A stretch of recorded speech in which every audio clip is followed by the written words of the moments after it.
Overreaction Friday coming at you here from Mitchell Renz, host of the Raiders Report, after another embarrassing loss to the Denver Broncos. 10-7, it was embarrassing from the second quarter to the fourth quarter. And you know what's even more embarrassing about that? I could have told you that the Las Vegas Raiders were going to show up in the first quarter and shit the bed for the last three. It's what they have done all year long. Now, I do want to say this out loud. I apologize for how insane tonight's show has gone. I apologize for how banged up I am right now.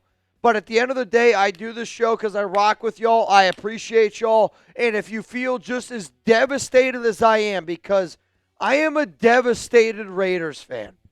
I am devastated because the team that we have right now and the coaching staff that we have right now has never been worse since the time that I have covered this team. And that's a really hard place to be in because we were sold on Pete Carroll, and I feel like I'm not getting the Pete Carroll that I was sold on. And if you think that we deserve better, hell, if you don't hit this like button, I don't even know why the hell you're even watching this show.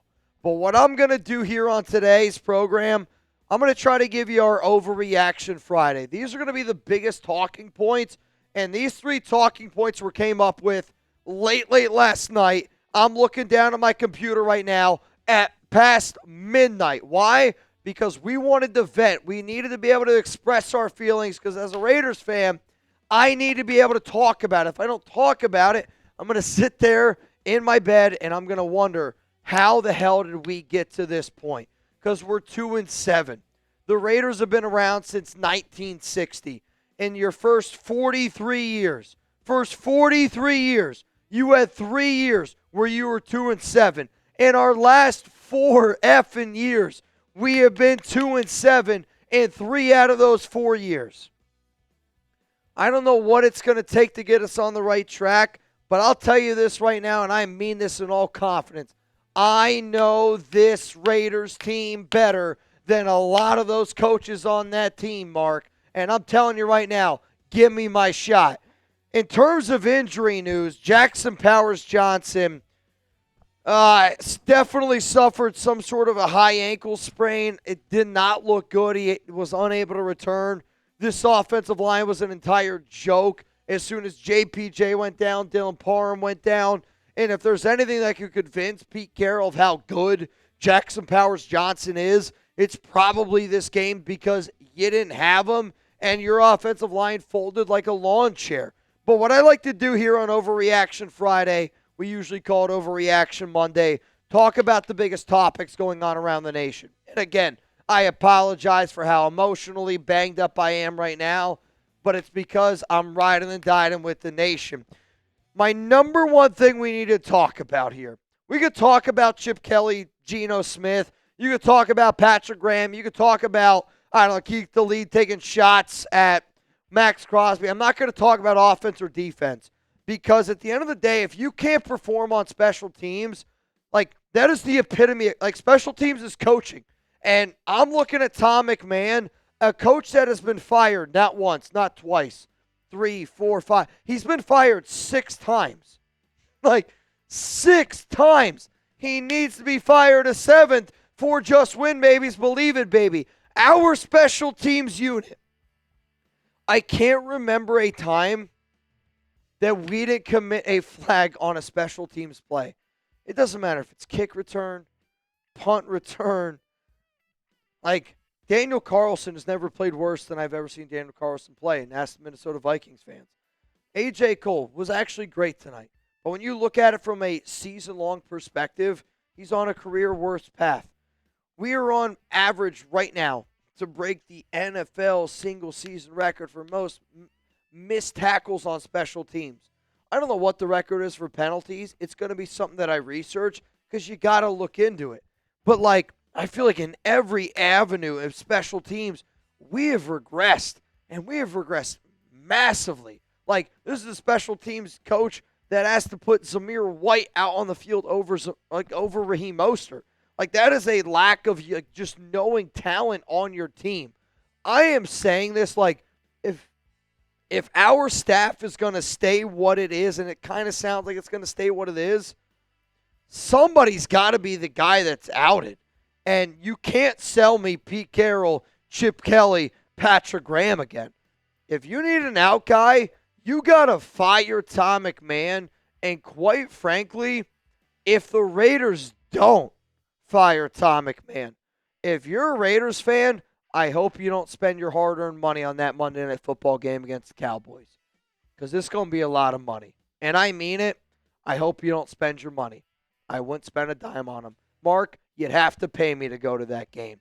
So what I want to know right now, I've seen a lot of criticism online. It's going to be the pinned comment on today's show. Who's the worst coach? Offensive coordinator Chip Kelly or special teams coordinator Tom McMahon? It's actually hard to believe that somebody can be worse than Chip Kelly. But I'll also say this. Chip Kelly was not the problem in tonight's football game. I actually think tonight was one of the better games I've seen from Chip, at least in the first half. The answer is clearly Tom McMahon, and it's hard to believe that the Raiders are this bad on special teams. And they're not bad once or twice, 3 times a game. They're a guaranteed 5, 6, 7 penalties a game on special teams. It's costing you punt returns. It's costing you kick returns. It's costing you all sorts of problems. Let's go to the next one here. Let's keep it with special teams because we might as the F well. Daniel Carlson, the Raiders should cut him. If you're not going to cut him, I think you need to at least consider this. And I'll tell you what this is here in just a moment. I honestly hope I remember what this is. Shout out to our sponsor here, Prize Picks, for hooking up the nation on a hell of a shit show late night after Thursday Night Football. But you know what? The hard-hitting football action is even better with Prize Picks. The weather might be changing, but the feeling of being right, that never gets old. So keep the season rolling on Prize Picks by getting $50 instantly in lineups when you play your first $5. Prize Picks is simple to play. Just pick more or less and at least 2 player stats. If you get your picks right, you can cash in. On Prize Picks, how you play is up to you. If you want flexibility, choose the flex play, where you can get paid even if one of your picks misses. And if you want the biggest payouts, go for the power play. No matter your play, Prize Picks is a great way to put your takes to the test. So download the Prize Picks app today. And I'm sorry if you took my lineup because it did not hit. Use code CLNS to get $50 in lineups after you play your first $5 lineup. That's code CLNS to get $50 in lineups after you play your first $5 lineup. Prize Picks, it's good to be right. So let's talk about cutting Daniel Carlson. And maybe cutting Daniel Carlson is a critical thing to say. But I'm saying you either got to make him compete, and if you're not willing to make him compete, then cut his ass. Because Daniel Carlson has been a problem. And at this point in the season, you're 2-7. And I'm not saying that we're going to be able to find a better version of Daniel Carlson this season. It's probably going to be a difficult thing to do. But I'll say he was probably your biggest reason why you lost that game last week against Jacksonville. He has really struggled this season in clutch situations. And you look at this football game today. 48-yarder. I know he missed it. The wind was whipping. But, that's a guy in a contract year that you need to make that kick. And because he's in that contract year, I don't want to bring Daniel Carlson back next season.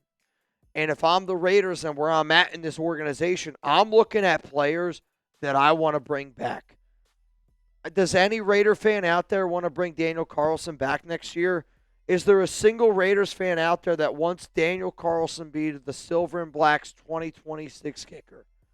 With all due respect, Daniel, I don't. So because of that, I am okay with them cutting you, moving on from you, because then I might be able to find our answer on special teams. But what can happen, you can't roll into Monday Night Football Week 11 with Tom McMahon and Daniel Carlson. Because if you roll into that, Mark, if that's what you're putting on the field, it tells me this: you don't give a fuck. And that can't happen. It can't happen. So, we're going to end this show with this. Coaches know nothing about this team. I hate to give this one 4 just win babies, but in my heart of hearts right now, I do really feel like I don't know if the coaches know this team all that well. And there's small examples that you can make throughout the entirety of the season. throughout the entirety of this game. But, like, I want you to look at the most simplest fact of this. We've been clamoring, we've been begging for the staff to put JPJ at center. And there was a point this season where there was a battle at right guard between Jackson Powers Johnson and Alex Kappa.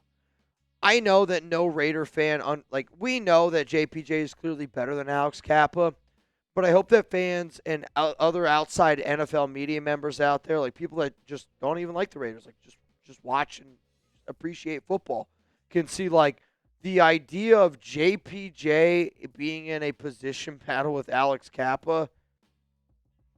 Like, come on, guys. Like, there's no real battle there. I don't know what's going on at times with this coaching staff.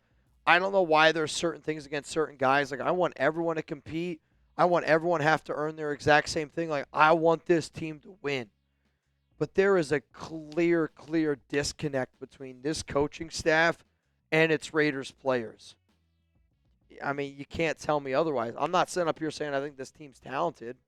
I don't think the team's talented. I think we lack a lot of depth. But I also think credits due where credits due. Like, the defense showed up tonight. Defense played a hell of a football game. I love what I saw, but how do you have the highest paid offensive coordinator in the NFL? How do you have a brand new quarterback? How does Brock Bowers only get 3 targets? There's certain things that happen every single week. And if you're a Raiders fan, how do you believe in this Pete Carroll regime? I don't know. It's a hard sell.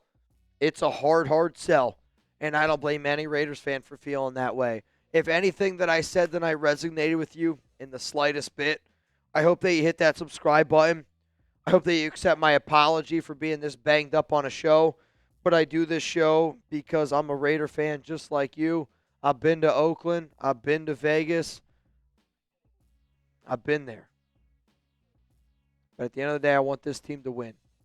And I want us all to win. And if you feel that way, hit that subscribe button.